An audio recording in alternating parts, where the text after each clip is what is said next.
ഋഷഭ് പന്ത് ആദ്യ ടെസ്റ്റിൽ നേടിയ റൺസ് മുഴുവൻ തിരിച്ചെടുക്കുക. ഇനിയുള്ള 4 ടെസ്റ്റിൽ അദ്ദേഹത്തെ കളിപ്പിക്കാതെ ടീമിൽ നിന്ന് ഒഴിവാക്കുക. ഞാൻ പറഞ്ഞല്ല കേട്ടോ. ബാർമി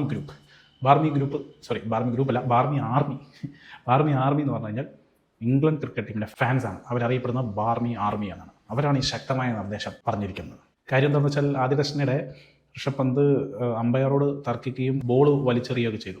അതിനെതിരെ ICC നടപടിയെടുക്കുകയും ചെയ്തു. ഒരു ഡീമെറിറ്റ് പോയിന്റ് ഋഷഭ് പന്തിന് കൊടുത്തു. അതൊന്നും പോരാ, ഇദ്ദേഹത്തെ പുറത്താക്കുകയാണ് വേണ്ടത് എന്നാണ് ബാർമി ആർമിയുടെ ഓരോ ആഗ്രഹങ്ങളെ.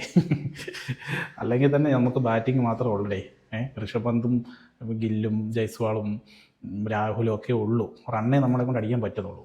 അപ്പോൾ ആ റണ്ണും കൂടി എടുത്ത് കളഞ്ഞാൽ പിന്നെ നിങ്ങൾ എന്തിനാണ് കളിക്കുന്നത്? ബോളേഴ്സ് നമുക്ക് പ്രതീക്ഷയില്ല. നിങ്ങളിപ്പോൾ പറയുകയാണ് ഷാർദുൽ ഠാക്കൂറെ പുറത്താക്കണം. ഓക്കെ, നമുക്ക് സമ്മതം. നിങ്ങൾ പറയുകയാണ് മുഹമ്മദ് സിറാജിനെ പുറത്താക്കണം. ഓക്കെ, സന്തോഷം.